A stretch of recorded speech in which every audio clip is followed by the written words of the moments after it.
Asaba site nke a ọ sị na ụkwụ ọkụkọ zọ nwa ya ada egbu ya ka bụ eziokwu ọ sị na chifo nọ na bụ chifo ọkụkọ enwe di inu nke ịbụ sị na nọ na-aba atụ ndị mmụọ ahịa achịla obi n'aka Chibuchema atụ ndị mmụọ afịa achịla obi n'aka ive tụ afịa nọ na atụ onye ilo afịa ogote ọnwụ atụ onye ilo afịa ogote ọnwụ ya bụ ofu ndị mmụọ ya bụ ofu ndị na onye si ka dozielu m okwu mụ na mmụọ na-ese ọ mara ihe na-ese m na mmụọ inu a na-atụrụ ya onye ahịa atụkwasị nwanne ya obi kama gị onye ebe obi na Lagos enyi ya bụ onye mba atọ ụtọ onye ahụ atọ ụta o nwere onye ị ga-ewe wedebe ya nso oge ụfọdụ igba ya izu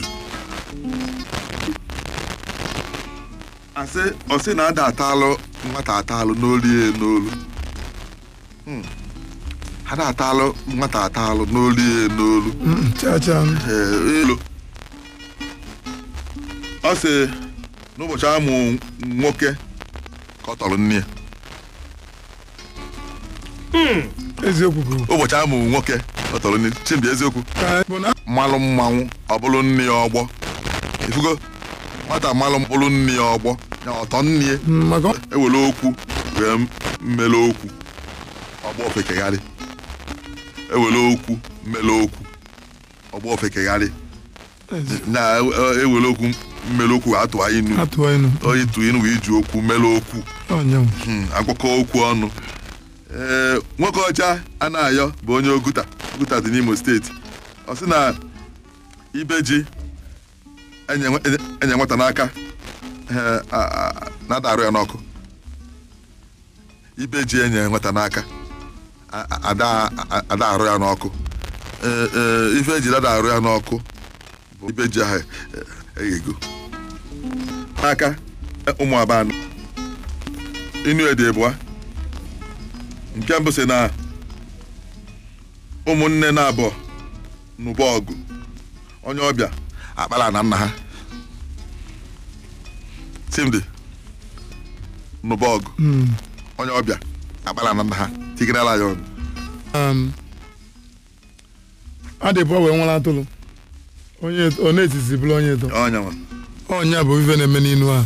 ọkụkụ na-abụ gbaka aka ọnụ fatụkpa egbe anya mana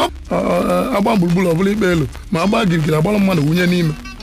so ọ bụrụ na mmebe nke gị eto egwu okenye bụ ụtaba ka ọ na-abụ ndị Igbo si na ọ na-abụ elisie nri akpọghị ụtaba ọ dị ka eji iwe wee ri